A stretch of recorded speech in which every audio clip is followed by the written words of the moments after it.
Study while others are sleeping. Work while others are loafing. Prepare while others are playing.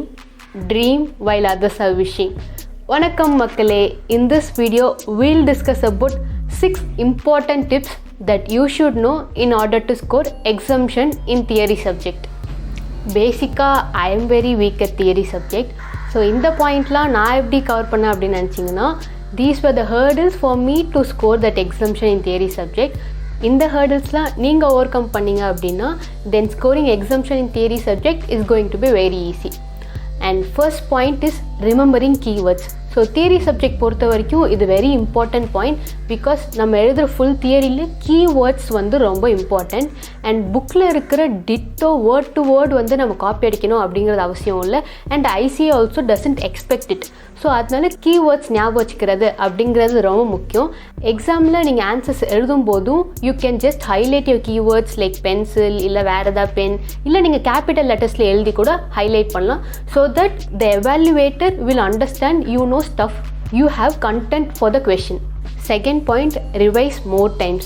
So audit mari subject which looks like an ocean, you tend to forget things very often. So அந்த மாதிரி சப்ஜெக்ட்ஸ்லாம் வேகா ஒரு theory concept இருக்கும்போது நம்ம வந்து எவ்வளோ often revise பண்ணுறோமோ அவ்வளோ நல்லது. So that is how you will be in touch with the subject. Also remember concepts throughout your study. Third point, writing practice for improving speed. So speed pickup பண்ணணும் அப்படிங்கிறது theory சப்ஜெக்ட்க்கு ரொம்ப முக்கியம். Because audit law அந்த மாதிரி சப்ஜெக்ட்ஸ்லாம் you will write long answers. So பெரிய answers எழுதும்போது நம்ம கடைசியில் தான் பார்ப்போம், நமக்கு டைமே பத்தல, இன்னும் நம்மளுக்கு 20 மார்க்ஸ் 25 மார்க்ஸ் இருக்குது அப்படிங்கிறதே அப்போ தான் ரியலைஸ் பண்ணுவோம். ஸோ நீங்கள் 100 மார்க்ஸ் எழுதணும் அப்படிங்கிறதுக்காக you can not compromise on the content of answers. And நீங்கள் வந்து பெருசாக எழுதிட்டு 100 மார்க்ஸ் அட்டன் பண்ணாமல் இருக்கவும் முடியாது. ஸோ 100 மார்க்ஸ் அட்டன் பண்ணுறதும் and content for the answer ரெண்டையுமே நம்ம பேலன்ஸ்டாக எடுத்துகிட்டு போகணும். So for that you need to improve your speed. And daily நீங்கள் ஒரு 10 to 15 minutes எடுத்து ஒரு கொஷினை ஃபாஸ்ட்டாக எழுதுறதுக்கு நீங்கள் உங்கள் ட்ரெயின் பண்ணிக்கலாம். So that helps you to pick up your speed. Fourth point, attend 100 marks. Theory சப்ஜெக்ட்க்கு இது ரொம்ப முக்கியங்க.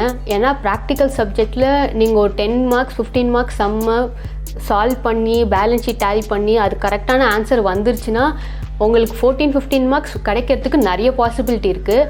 ஆனால் ஒரு தியரி சப்ஜெக்டில் நீங்கள் எவ்வளோ தான் நல்லா இருந்தாலும் it is based on the keywords, content, உங்களோட structure, what is the expectation of your evaluator, இது எல்லாமே பேஸ் பண்ணி தான் உங்கள் தியரி சப்ஜெக்ட்டுக்கு அந்த கொஷனுக்கு மார்க் வரப்போகுது. ஸோ நம்ம 5 மார்க்ஸ் 10 மார்க்ஸ் செம்ம அட்டன் பண்ணிட்டோன்னா உங்களுக்கு 5 மார்க்ஸ் 10 மார்க்ஸ் அப்படியே வந்துடும் அப்படின்னு சொல்ல முடியாது.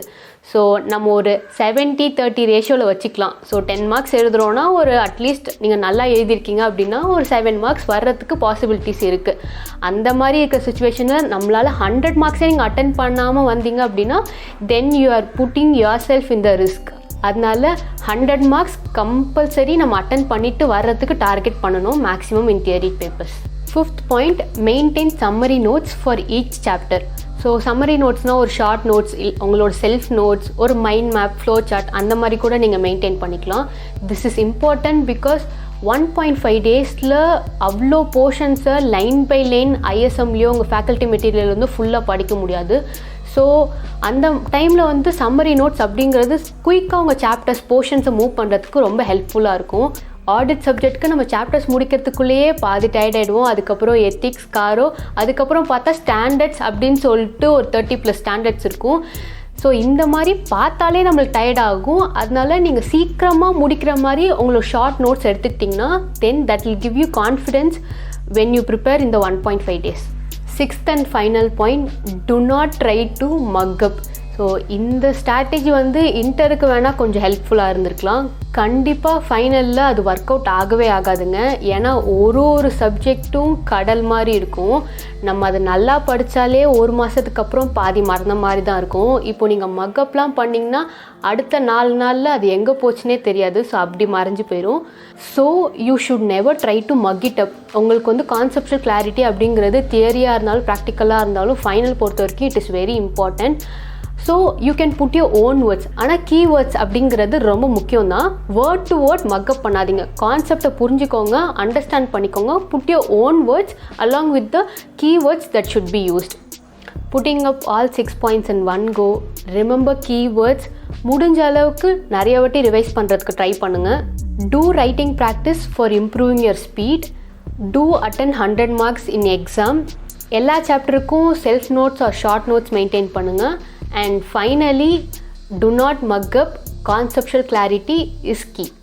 So I hope these tips will help you to overcome the hurdles and score exemption in theory subject. முடியும் நினச்சா முடியாதென்பதில்லை. தொடர்ந்து முயற்சிப்போம், மாற்றங்களை உருவாக்குவோம். உங்களை நான் சீக்கிரமாக அடுத்த வீடியோவில் சந்திக்கிறேன். Until then, it's bye from AP.